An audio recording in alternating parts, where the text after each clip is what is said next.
جی جی، وہ وائرس جو ہیں وہ ونڈو کے سامنے سے گزر رہی ہیں، تو ادھر سے ہی جو ہے اس کو یہ کرنٹ لگا. تو پھر صدف صاحبہ آپ کے گھر کے آس پاس تو پھر اور بھی بہت سارے ایسے گھر ہوں گے جن کے گھروں کے پاس سے یہ ہائی وولٹیج تاریں گزر رہی ہوں گی.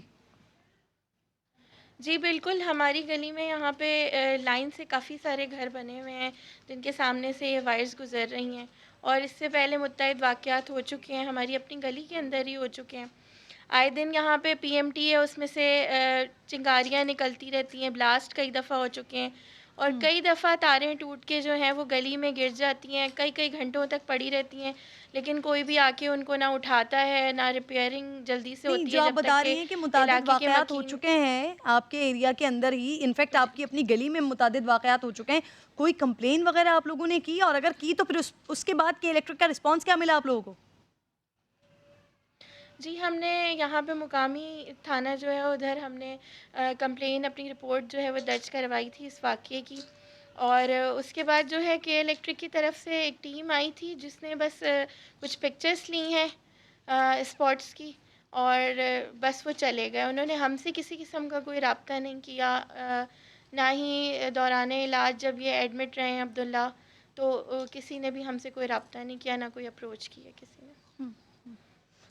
عبداللہ کے بارے میں کچھ بتائیے گا صدف. مجھے یقیناً بچہ بہت زیادہ ڈپریس ہوتا ہوگا، اس کا ہاتھ نہیں ہے، کون سی کلاس میں پڑھتا تھا یا ابھی بھی پڑھ رہے ہیں؟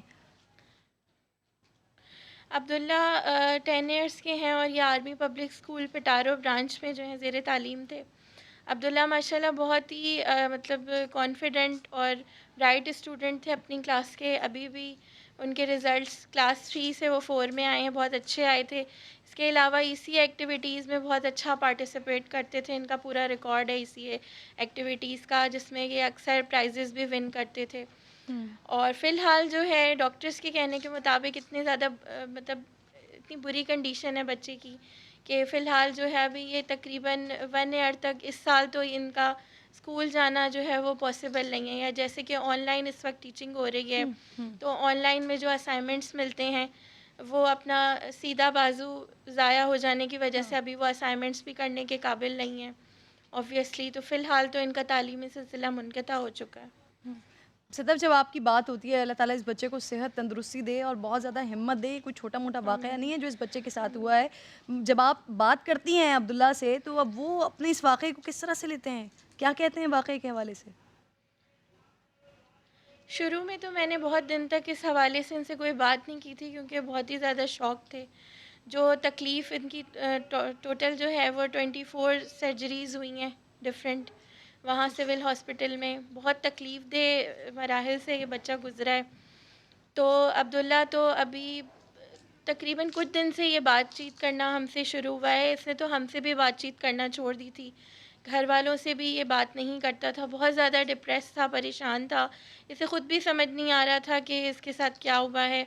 بہت مشکل سے ہم نے اس کے سائیکو تھراپی کے سیشنز کروائے ہیں، اس کے بعد اب یہ اتنا ہوا ہے کہ تھوڑا بہت یہ فیملی ممبرس سے بات کر لیتا ہے. لیکن ابھی بھی یہ مینٹلی اتنا اسٹیبل نہیں ہے کہ جس طرح سے یہ پہلے کانفیڈنٹلی جو ہے وہ کمیونیکیٹ کرتا تھا ہر ایک کے ساتھ. اچھا صدف، اور ہم کوشش کر رہے ہیں. جی کوشش کر رہے ہوں گے آپ لوگ کہ کاؤنسلنگ کریں بچے کی، اس کو نارمل کرنے کی کوشش کریں، بالکل لائف میں واپس لانے کی کوشش کریں. صدف مجھے بتائیں کہ جس وقت یہ سارا واقعہ ہوا اس وقت عبداللہ اوپر کمرے میں اکیلے تھے یا دیگر فیملی کے لوگ بھی تھے وہاں پر؟ وہاں پہ اور بھی بچے کھیل رہے تھے لیکن ایسا ہے کہ just with in a minute یہ واقعہ ہوا ہے. عبداللہ اس وقت 5 منٹس پہلے ہی اپ اسٹیئرس گئے ہیں یہ اوپر. تو میری جو چھوٹی بہن ہے وہ بلکہ بچوں کے پیچھے بھی گئی ہیں وہ دیکھنے کہ بچے کیا کر رہے ہیں. تو جب تک میری بہن پہنچی ہیں وہاں پہ تو انہوں نے فلیمز دیکھے ونڈو میں، تو انہوں نے فوراً ہمیں کال کیا اور ہم لوگ پہنچے ہیں. ہم نے فوراً اس کو ریسکیو کر لیا الحمدللہ کہ ہم فوراً پہنچ گئے اور ہم نے دیکھ لیا یہ جس بھی جو ایکسیڈنٹ وہاں پہ ہوا تھا، لیکن ود ان اے سیکنڈ یہ ہوا ہے. اچھا اب I'm really sorry مجھے آپ سے پوچھنا پڑ رہا ہے کیونکہ میں یہ کہ الیکٹرک والوں کو بھی دکھانا چاہتی ہوں، میں ان تمام لوگوں کو دکھانا چاہتی ہوں جو ایسے ایسے واقعات ہو جاتے ہیں اور پھر کوئی دیکھنے اور پوچھنے والا نہیں ہوتا. مجھے بتائیں جب آپ والدین جب اوپر گئے، جب آپ لوگ بچے کو ریسکیو کرنے پہنچے تو عبداللہ کو کیا جھٹکے لگے تھے یا یہ وہاں پر چپکے ہوئے تھے؟ کس طرح سے ریسکیو کیا آپ لوگوں نے؟ عبداللہ جو ہے وہ زمین پہ لیٹے ہوئے تھے، اور جب ہم نے انہیں دیکھا الحمدللہ یہ کانشیس میں تھے. انہوں نے ہم سے بات بھی کی ہے، اتنا جسٹ ہمیں کہا ہے کہ آپ لوگ مجھے اٹھا لیں. تو بہرحال ہم نے اس کو وہاں سے جب اٹھایا ہے تو یہ ڈفرینٹ جگہ سے بہت بری طریقے سے یہ برن ہو چکے تھے. تو ہم فوری طور پہ اسے مقامی ہاسپٹل جو ہے یہاں پہ ہمارے علاقے میں وہاں لے کے گئے ہیں. صدف اور بہت ہی بری کنڈیشن میں تھا. جی اللہ تعالیٰ آپ کے لیے بہت ساری آسانی کرے. آپ ایک ماں ہیں اور میں سمجھ سکتی ہوں اس وقت آپ کے لیے بڑی مشکل سچویشن ہوگی یہ ساری باتیں بتانا، اس کو دوبارہ ذہن میں لانا، ساری باتوں کو بتانا. میں سمجھ سکتی ہوں بہت پریشانی ہو رہی ہوگی آپ کو. ڈاکٹرز کیا کہہ رہے ہیں؟ 24 سرجریز آلریڈی ہو چکی ہیں، مزید ابھی کتنا خرچہ ہونا ہے؟ مزید ابھی کتنی سرجریز ہونی ہے؟ سرجریز تو دیکھیں اس کی الحمدللہ ہو چکی ہیں فی الوقت جو ہے، لیکن مزید علاج کے حوالے سے اس کی جو ہے، جو ہم چاہتے بھی ہیں کہ اس کا آرم ٹرانسپلانٹ کیا جائے، تو وہ سرجریز کی ابھی ہونا باقی ہے، جس کے لیے ہم جو ہے وہ اپیل بھی کر رہے ہیں گورنمنٹ سے. تو لیکن جو افسوس کی بات ہے کہ جیسے آپ نے بھی پہلے ابھی کہا کہ ایسے واقعات ہونا ایک عام سی بات ہو گئی ہے. اب تو متعدد واقعات ایسے ہو چکے ہیں اور بہت سے بچے جو ہیں وہ اپنا باڈی پارٹس، بازو یا ٹانگ کھو دیتے ہیں اس طرح کے واقعات میں. تو افسوس کے ساتھ کہنا پڑ رہا ہے کہ اس طرح کا ابھی تک بھی کوئی قانون پاس نہیں ہوا ہے پاکستان میں کہ جس میں کہ ٹرانسپلانٹ کی پریکٹس کی اجازت ہو. جی انسانی جان یا انسانی اعضاء اس طرح سے ضائع ہو جانا اوبویسلی اس کی کوئی قیمت نہیں ہوتی. لیکن پھر اس سے پہلے والا واقعہ، عمر والا واقعہ، اس میں کے الیکٹرک نے ایٹ لیسٹ کمپنسیشن دیا تھا. تو یہاں پر آپ لوگوں سے کسی قسم کا کوئی رابطہ کیا کہ الیکٹرک نے کوشش کی کمپنسیشن کیا؟ صرف آپ لوگ ہی دعائیں دے رہے ہیں؟ نہیں، بالکل بھی نہیں. ہم سے کسی نے کوئی رابطہ نہیں کیا، نہ ہی کسی نے ہمیں اپروچ کیا ہے. ہم خود ایفرٹس یہ کر رہے ہیں. اس واقعے کو 2 ماہ ہو چکے ہیں. 2 ماہ ہم نے آئی سی یو میں اپنے بیٹے کے ساتھ گزارے ہیں، اور وہ ہم نے کس طرح سے گزارے ہیں ہمارے پاس الفاظ نہیں ہیں اس تکلیف کو بیان کرنے کے لیے. لیکن اب یہ ہے کہ ہم گھر آئے ہیں، ابھی بھی ٹریٹمنٹ تو چل رہا ہے، لیکن عبداللہ کی ذہنی کنڈیشن کو دیکھتے ہوئے ڈاکٹرز نے سجیسٹ کیا تھا کہ آپ اس کو گھر لے جائیں اور وہاں سے اب باقی ٹریٹمنٹ ہو سکتا ہے ان کا گھر سے. تو آلٹرنیٹیو ڈیز میں اب عبداللہ کو ہم لے کے جا رہے ہیں. صدف آپ کے لیے اللہ تعالیٰ بہت ساری آسانی کرے. اب جو امید آپ حکومت سے کر رہی ہیں، وزیر اعظم صاحب سے کر رہی ہیں، وہ اللہ تعالیٰ آپ کی امیدوں پر ان کو پورا اتارے. بچے کو صحت دے. کہ الیکٹرک جو کہ تاروں کے، میٹرز کے، بلز کے سارے پیسے عوام سے لے رہے ہوتے ہیں اور عوام کی جانیں اس طرح سے اس مصیبت میں ڈال رہے ہوتے ہیں. صدف صاحبہ بہت بہت شکریہ آپ کا. پاک آپ کو ہمت دے. عمران خان صاحب اس معصوم بچے کو انصاف دلائیں. اگر یہ کہ الیکٹرک کی غفلت ہے تو ان کو نکیل ڈالیں، ورنہ کم از کم اس معصوم سے بچے کو مصنوعی بازو لگانے کا تو کوئی انتظام کریں. خان صاحب یہ بچہ، اس کی ماں، اس کی پوری فیملی آپ کی طرف دیکھ رہے ہیں. پروگرام کا وقت ناظرین ختم ہو گیا ہے. انشاءاللہ پیر کو آپ سے ملاقات ہوگی. اپنا خیال رکھیے. اللہ نگہبان.